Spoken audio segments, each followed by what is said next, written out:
Hey everyone, welcome to this week's Furniture Fix. This week I'm tackling a kid's table and chairs. Now these are usually at my mom's house. She uses them when the grandkids come over and they want to color or just hang out at the table or sometimes eat a snack. And this is the type of set that comes in like that bare wood color, and sometimes it comes colored. This one did not. So I thought, hey, my mom needs a little color in her life. So I went ahead and used a spray can. I think it was like a Rust-Oleum in the color garnet. And once I was done, I totally hated the color. The texture was so weird. So I'm finally getting to them and giving her a cool custom job on this table and chairs. And this is how it went down. So here's this cute little set. This is how it looks when you get it home from the store. It's usually blonde. Sometimes it's colored, but it's always got that shiny coat on the top of it. And here's what the set looked like after I was done painting the chairs with that garnet red looking spray paint. And I did put a top coat on it. That's why they're shiny. And I think that's part of the reason I didn't love it. You can see the brush strokes. I used the wipe on poly on this, and it was one of my first times using it, so I wasn't even applying it correctly. I just hated them, so I wanted to redo them. Here, I have already started with the stripper. Another thing that I'm not really well versed in using, but I'm learning all the techniques so that I have a bunch of different things I can try when I go into my projects. And as you can see, it's not going as smooth as I'd like. It's really hot here in Arizona, so the stripper dries fairly quickly. So what I am doing here is I keep reapplying a little bit of the stripper to kind of reactivate it, and then it just helps kind of get that off.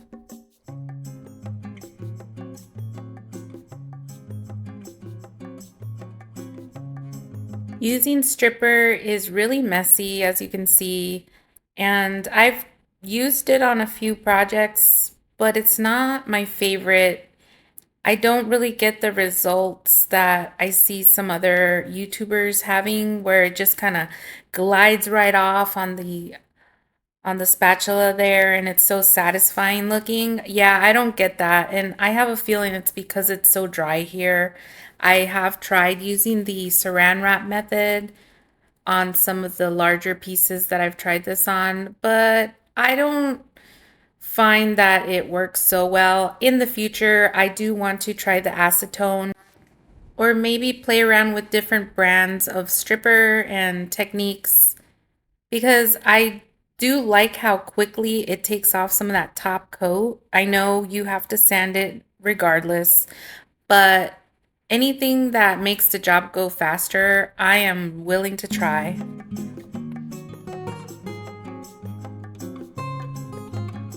Now I'm using some mineral spirits to rinse off some of that stripper, help get the other little bits that are stuck on there off. And I'll just do this throughout the chair until I get it all cleaned up.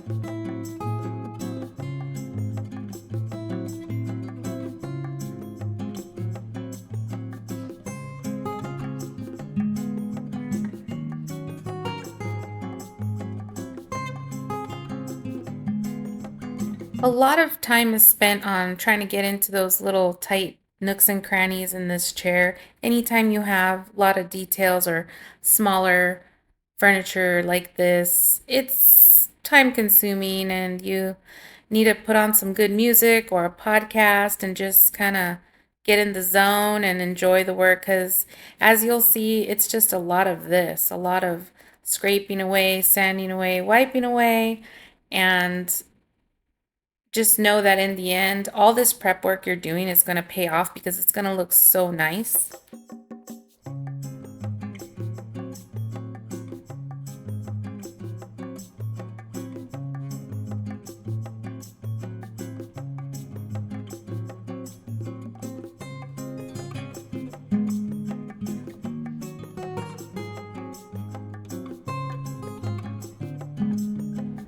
Now it's time to go in with a 180 grit sandpaper and finish scuffing up this chair. In this particular chair, I find that I'm trying to get a lot of the paint off, which I'm not sure what I was thinking, to tell you the truth, because I'm going to put paint over it. I really just needed to scuff sand it, but I don't know what got into me that day that I felt like I needed to go down to bare wood. But there's a lot of sanding in my future until I get to that second chair and finally realize that I just needed to scuff sand the whole time.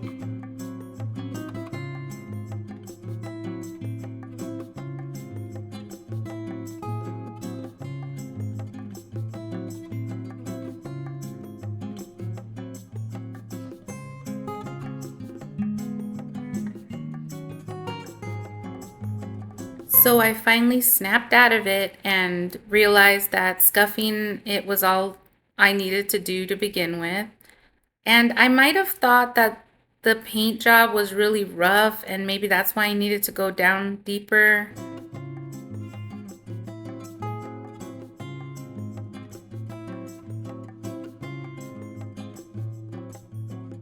So I'm definitely going to speed through this part of it because it's just sanding forever, especially with all the smaller details, all the nooks and crannies I gotta get scuffed up.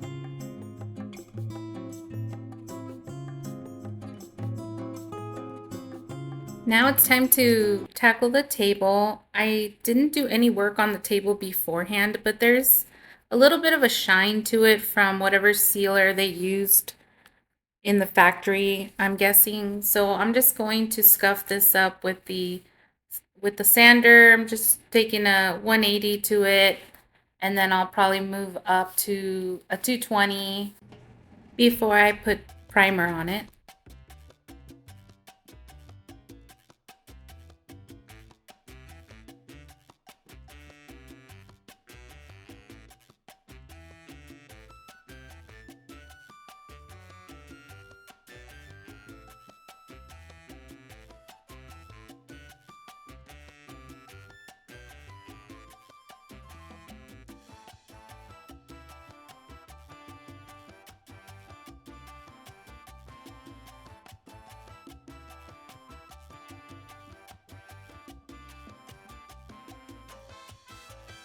So there are some little dents and nicks in the top there. You can't really see them on camera too much, but you will once I put the putty on there. So what I'm using is the Bondo glazing putty. This is going to come on red and it'll turn into like a matte, almost powdery feel to it when it's dry and ready to sand. It takes probably 10 minutes or so to get fully dry, depending on your climate, of course. But then you can go in and sand after that. This is really good to use instead of the actual Bondo filler that most of us use to fill the bigger holes, gaps, and nicks. This one's nice for smaller ones because it does dry faster. You don't need to mix the two parts for it.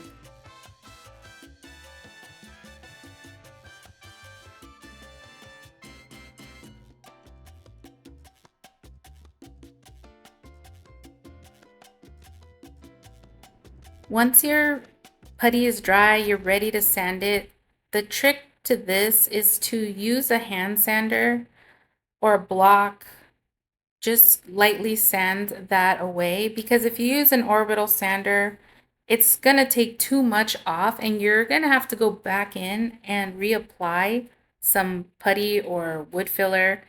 So just a light sanding, you're just trying to remove the raised edges that have filled the surrounding area of the divot or the nick or the little crack that you filled.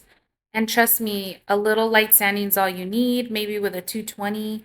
I probably wouldn't go higher than that or too much lower than that, depending on how much you filled your dent or your hole or the crack.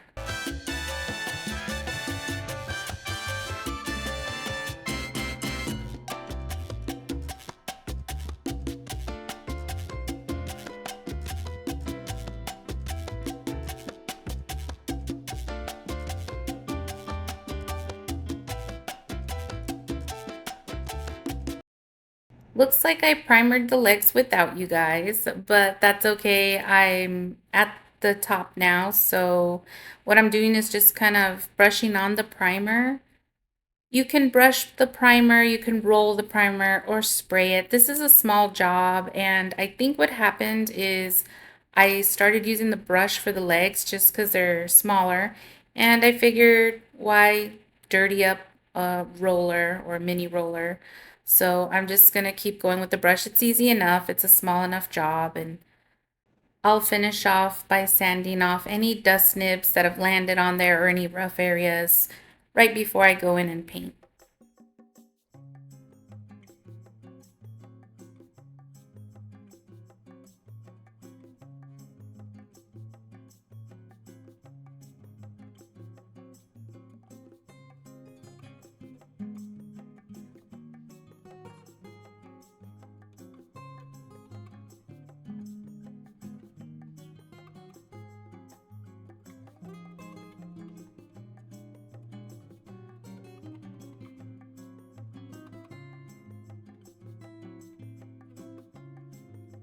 So because this is a small job and I have so many samples of green, I thought I'd just mix them all together and get a really cute color.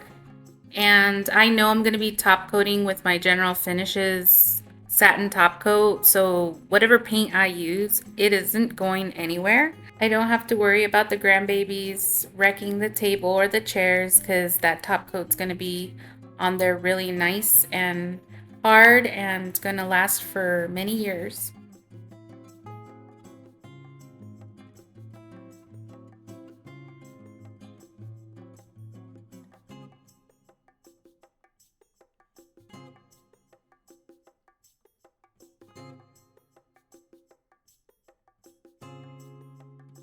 What I've done here is I've taken a clothing rack and I kind of just rigged it to where it'll hold cabinet doors, or when I'm painting little things like this, it makes it so easy for me to be able to go around it and get under it. And it's been working for me so far. Now we're ready to paint. So I definitely want to test the sprayer out on a piece of cardboard before I spray the piece, just to make sure that it's not spitting out big globs, that the consistency is right where I want it. So now that I've done that, I'm ready to go in and start painting the chair.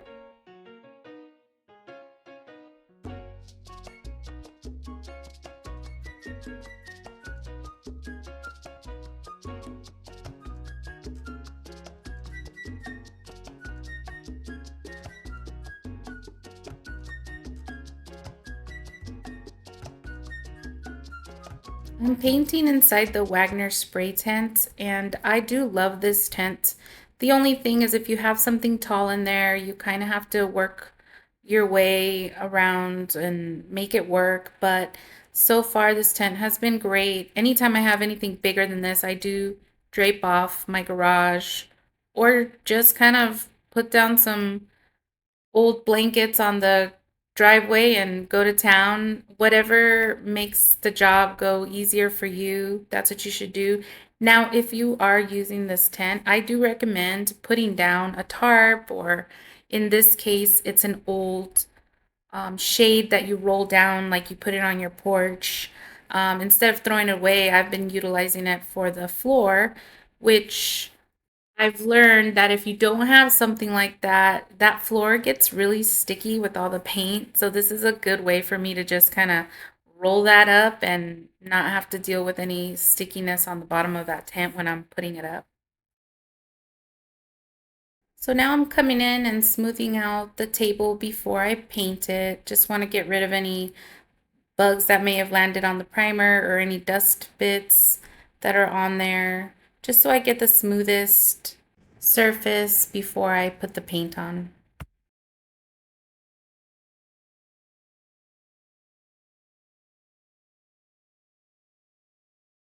I'm kind of cheating on this one because I'm starting at the point where it's the second coat of paint on the table, but I seem to have missed a couple of areas underneath where you can still see it when it's upright. So I'm taking care of that right now and going in with the second coat.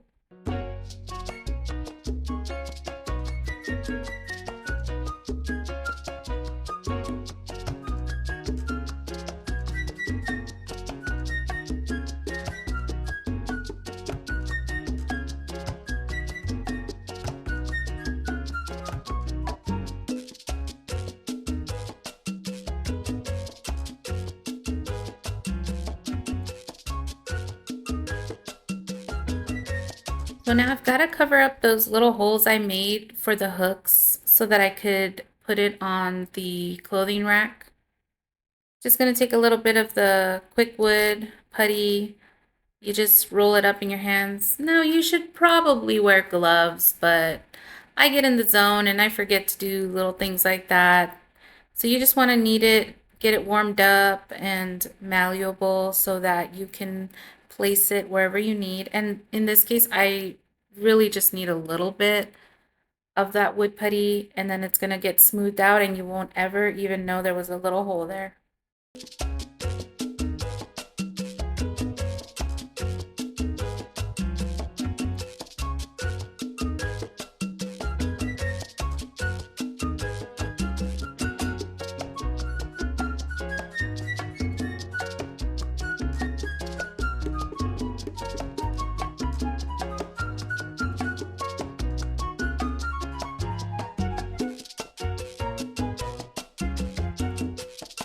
Now that the legs are dry, I'm going to go in and spray the top of the table. And as always, you want to make sure that once you lay down your paint, you go over it by half. So you just kind of want to overlap there by half of your last swipe. This is going to give you the best coverage and the best finished surface. So what I wanted to do here was do some Mexican folk art on this. I went on the computer and got some inspiration from some designs, and I kind of mashed a few together and I created my own, just taking from a few different images that I saw. And I did freehand it, so it's not perfect, but I went in, made my own stencils, which I don't recommend. I refused to buy stencils, and so I made it a little harder for myself, but in the end it came out really nice. So just got to go back in and paint those, make the outline a little more bold, just to keep with that folk art aesthetic.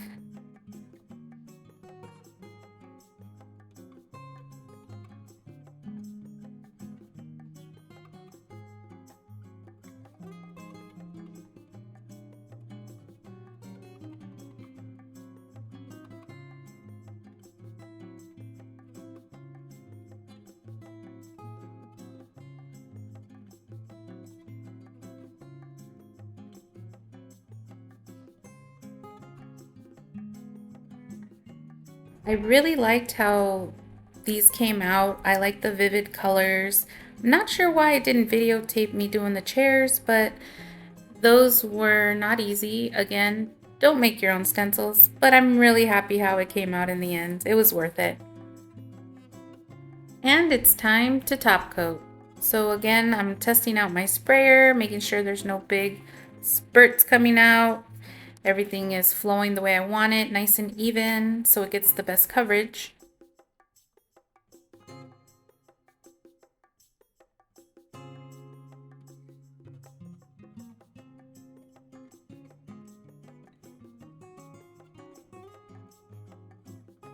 Same as we do with the paint, we want to make sure we overlap it by half. And with the top coat, you just kind of want to do a few light coats to build that coverage so that you can get the best and hardest result in the end. If you put too much on, it can drip on you. It can become real thick in some areas, and that's just not gonna live up to the expectations of the top coat. So you just really wanna take the time to do several thin coats, and in the end, your piece is going to look the best that way also.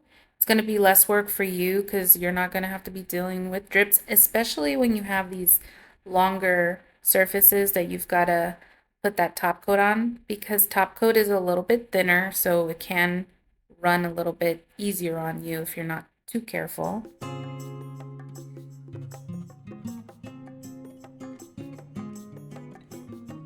So these chairs are a little tricky because they're so tiny. You kind of just have to mist the top coat on so that you don't put too much on in one area or get drips. So that's what I just did. I kind of just did real light coats, kind of feathering it in.